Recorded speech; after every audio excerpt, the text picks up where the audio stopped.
കുവൈറ്റിലെ തീപിടുത്തത്തിൽ പത്തനംതിട്ട സ്വദേശികളായ 6 പേർക്കാണ് ജീവൻ നഷ്ടമായത്. പന്തളം സ്വദേശി ആകാശ് എസ് നായർ, വാഴമുട്ടം സ്വദേശി PV മുരളീധരൻ, കീഴ്വായ്പൂർ സ്വദേശി സിബിൻ T എബ്രഹാം, കോന്നി സ്വദേശി സജു വർഗീസ്, തിരുവല്ല സ്വദേശി തോമസ് സോമൻ, നിരണം സ്വദേശി മാത്യു ജോർജ് എന്നിവരാണ് മരിച്ചത്. ശ്രീജിത്ത് ശ്രീകുമാരൻ പത്തനംതിട്ടയിൽ നിന്ന് ചേരുന്നുണ്ട് വിവരങ്ങളുമായി. ശ്രീജിത്ത്, പത്തനംതിട്ടയിൽ ആണ് ഇപ്പോൾ നമ്മളുടെ മുന്നിൽ വന്ന കണക്കുകളിൽ ഏറ്റവും അധികം ആളുകൾ മരിച്ചു എന്ന റിപ്പോർട്ടുള്ളത്. അപ്പോൾ വല്ലാത്ത സങ്കടം ആ ജില്ലയിൽ കൂടുതലായുണ്ട്. പ്രത്യേകിച്ച് ഈ മധ്യ കേരളത്തിൽ നിന്ന് ധാരാളം ആളുകൾ ഈ കുവൈറ്റിൽ നേരത്തെ തന്നെ ജോലി തേടി പോയിട്ടുണ്ടായിരുന്നു.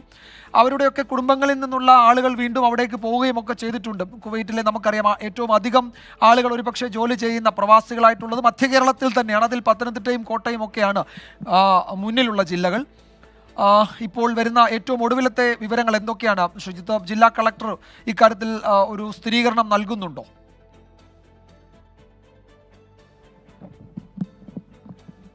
ഇക്കാര്യത്തെക്കുറിച്ച് ഔദ്യോഗിക സ്ഥിരീകരണം ഇപ്പോൾ കുറച്ചു മുൻപ് വീണ ജോർജ് മന്ത്രി പറഞ്ഞത് 5 പേർ എന്നാണ്. പക്ഷേ അല്പസമയം മുൻപ് നമുക്ക് വിവരം ലഭിക്കുന്നു, നമ്മുടെ ഒരു സുഹൃത്തായ ഒരാൾ തന്നെ വിളിച്ചു പറയുന്നു ഇത്തരത്തിൽ സിബിൻ കൂടി ഇതിലുണ്ട് എന്ന് വിളിച്ചു പറയുകയാണ്. അങ്ങനെ സിബിൻ്റെ ചിത്രമടക്കം നമുക്ക് ലഭിക്കുകയാണ്. ബന്ധുക്കൾക്ക് അത്തരമൊരു വിവരം ലഭിച്ചത് ഇന്ന് രാവിലെ മാത്രമാണ്. ഇന്നലെ രാത്രിയും സിബിൻ സംസാരിച്ചിരുന്നു, ഈ ബന്ധുക്കളോടൊക്കെ തന്നെ സംസാരിച്ചിരുന്നു.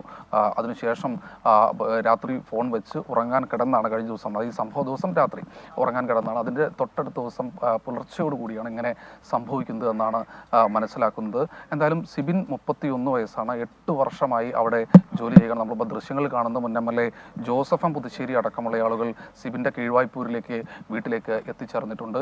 വളരെ വേദനയോടുകൂടി മാത്രമേ നമുക്ക് ഈ ഒരു ഘട്ടത്തിൽ ഇവിടെയും നിൽക്കാൻ കഴിയുള്ളൂ. നമ്മൾ നേരത്തെ ആകാശിൻ്റെ വീട്ടിൽ പോകുമ്പോൾ, സജു വർഗീസിൻ്റെ വീട്ടിൽ പോകുമ്പോൾ, PV മുരളീധരൻ്റെ വീട്ടിൽ പോകുമ്പോൾ അവിടെയൊക്കെ കണ്ട കാഴ്ച ഈ PV മുരളീധരൻ്റെ വീട്ടിൽ ഇപ്പോഴും അറിയിച്ചിട്ടില്ല, ബന്ധുക്കളെ ഒന്നും തന്നെ ഈ വിവരം ധരിപ്പിച്ചിട്ടില്ല, പറഞ്ഞിട്ടില്ല.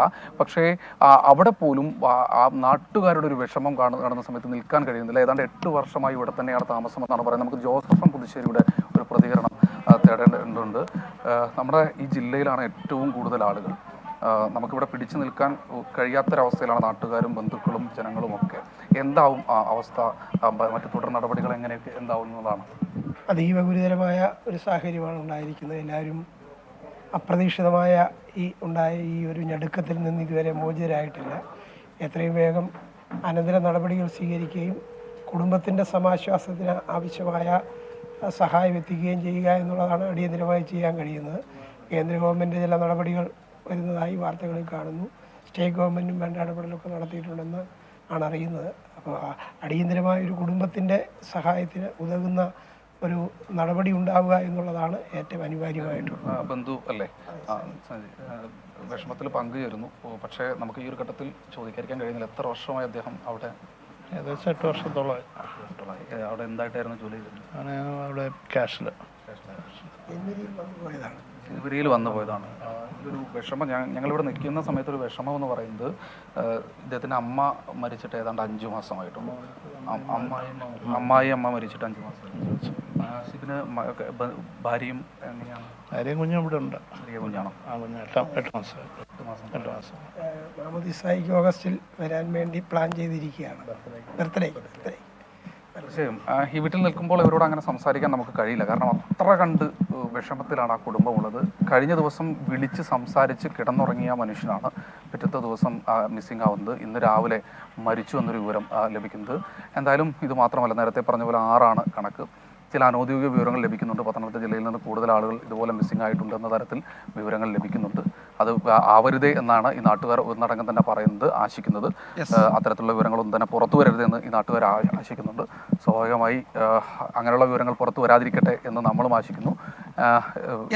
ശരി ശ്രീജിത്ത്, വല്ലാത്ത സങ്കട കാഴ്ചകളാണ് പ്രത്യേകിച്ച് പത്തനംതിട്ട ജില്ലയുടെ പല ഭാഗങ്ങളിലും ഉള്ളത്. 6 പേരുടെ ജീവൻ നഷ്ടപ്പെട്ടു പത്തനംതിട്ട ജില്ലയിലുള്ളവരുടെ എന്നാണ് ഒടുവിൽ വിവരം ലഭിക്കുന്നത്. അതിൽ കൂടുതൽ ആളുകൾ അപകടത്തിൽപ്പെട്ടിട്ടുണ്ടോ എന്ന ആശങ്ക പലരും പങ്കുവയ്ക്കുന്നുണ്ട്. അക്കാര്യത്തിലൊരു സ്ഥിരീകരണം ഉണ്ടായിട്ടില്ല. പരിക്കേറ്റ പലരുടെയും നില ഗുരുതരമാണ്.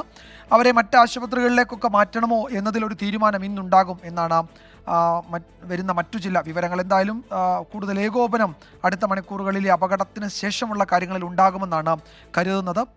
നോർക്ക ചില കൂടുതൽ വിവരങ്ങൾ വൈകാതെ എത്തിക്കുമെന്ന് കരുതാം.